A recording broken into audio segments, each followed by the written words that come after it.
அனைவருக்கும் வணக்கம். இன்றைக்கி நம்ம போடுற கோலத்தை பற்றின ஒரு சின்ன குறிப்பு தான் உங்களுக்கு சொல்ல போகிறேன். இந்த கோலத்துக்கு 7 புள்ளி எடை புள்ளியாக வச்சு 4 வரைக்கும் வைக்கணுங்க.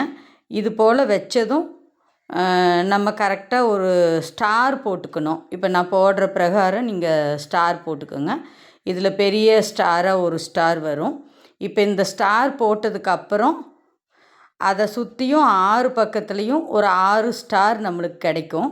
இந்த கோலம் இன்றைக்கி நான் போடுறதுக்கு ஒரு முக்கியமான ரீசன் இருக்குது.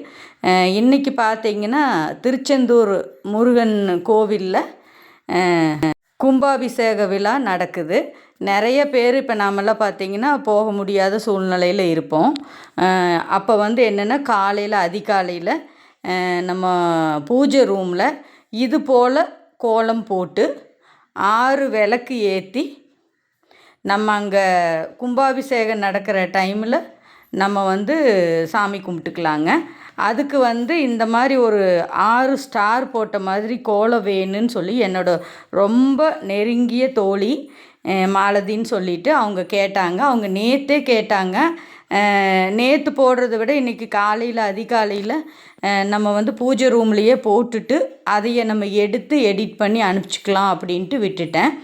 இப்போ நான் காலையில் நேரமே நம்ம வீட்டில் இது போல் வீடு அதெல்லாம் தொடச்சி விட்டுட்டு பூஜை ரூமில் நம்ம இந்த கோலம் போட்டிருக்கோம்.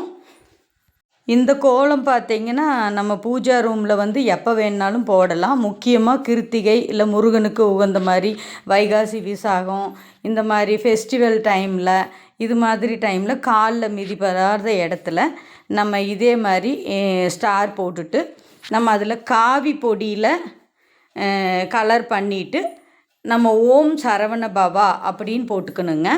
இப்போ நம்ம அதை போட்டுட்டு எல்லா ஸ்டாரோட முனையிலையும் அதாவது ஒவ்வொரு ஸ்டாருக்கும் 6 பக்கம் இருக்கிற கணக்கு எல்லா ஸ்டாரோட முனையிலையும் சந்தனம் வச்சுட்டு குங்குமம் வச்சுக்கலாங்க. இப்போ நம்ம கோலப்பொடியிலையே சந்தன பொடி மாதிரி கொஞ்சம் கலக்கிட்டு மஞ்சள் கலர் கோலப்பொடி கலக்கி வச்சிட்டோம்னா அதுலேயே நம்ம கோலப்பொடி மாதிரி வச்சுட்டு மேலே குங்குமம் வச்சுக்கலாங்க. இது மாதிரி இந்த அளவு நம்ம போட்டாலே போதுமானது. இதை நம்ம மேலும் அலங்கரிக்கிறதுக்காக கொஞ்சம் இதையும் நம்ம டெக்கரேட் பண்ண போகிறோம். முடிஞ்ச வரைக்கும் காவி பொடியை சேர்த்தி படிக்கோலம் போடுற மாதிரி தான் நம்ம போடணும் இந்த கோலம். இப்போ மேலே அலங்கரிக்கிறதுக்காக இந்த மாதிரி ஒரு டிசைன் கொடுத்துக்கலாங்க. இதுவும் பார்த்திங்கன்னா அந்த ஸ்டார் அத்தனையும் நம்ம ஹைலைட் பண்ணுற மாதிரியும் இருக்கும், கோபுரம் மாதிரியும் இருக்கும், பார்க்க கொஞ்சம் அழகாக இருக்கும். நான் அதுக்காக தான் இந்த டிசைன் போடுறேன். இன்றைக்கி பாருங்கள், திருச்செந்தூர் குடமுழுக்கு டயத்தில் நம்ம போடணுங்கிறதுக்காக போட்டுட்டோம். இது நான் நேற்றே போட்டிருந்தேன், நீங்கள் எல்லோரும் அந்த டைம் போட்டிருப்பீங்கன்னு நினைக்கிறேன். ஆனால் நான் வீட்டில் இன்றைக்கி தான் போடணும் அப்படிங்கிறதுக்காக வெயிட் பண்ணி போட்டுட்டு அதை தான் நான் எடிட் பண்ணி உங்களுக்கு போடுறேன். உங்களுக்கு இந்த கோலம் பிடிச்சிருக்கும்னு நினைக்கிறேன். இப்போ தான் இந்த சேனல் பார்க்குறீங்கன்னா சப்ஸ்கிரைப் பண்ணி வச்சுக்கோங்க. பக்கத்தில் இருக்கிற பெல் பட்டனும் கிளிக் பண்ணி வச்சுக்கோங்க. அப்போ தான் நான் போடுற வீடியோ உங்களுக்கு உடனுக்குடனே கிடைக்கும். இது மாதிரி நம்ம ஃபெஸ்டிவல் டைமில் போடுற கோலம், துளசி மாட கோலம், அப்புறம் பூஜா ரூம் கோலம், படி கோலம், குட்டி கோலம் நீங்கள் பார்த்தீங்கன்னா டக்குன்னு போடுற மாதிரி ஆஃபீஸ் போகிறவங்க அந்த மாதிரி இருக்கிறவங்கெல்லாம் சீக்கிரமாக போடுற மாதிரி குட்டி கோலம் அடிக்கடி போடுங்கன்னு கேட்டிருக்காங்க. அது மாதிரி குட்டி கோலம் இது எல்லாமே நம்ம சேனலில் போட்டிருக்கோம். நம்ம சேனல் நேமு நாளினி ரங்கோலிஸ். நீங்கள் கண்டிப்பாக சப்ஸ்கிரைப் பண்ணுங்கள். மேலும் மேலும் இது மாதிரி நல்ல நல்ல கோலம் உங்களுக்காக நான் போட போகிறேன். நீங்கள் கண்டிப்பாக அதுக்கும் ஆதரவு கொடுக்கணும். இப்போ இந்த கோலம் உங்களுக்கு பிடிச்சிருக்குன்னு நினைக்கிறேன். பிடிச்சிருந்தா லைக் பண்ணுங்கள், கமெண்ட் பண்ணுங்கள், உங்கள் ஃப்ரெண்ட்ஸ்க்கு நிறைய ஷேர் பண்ணுங்கள்.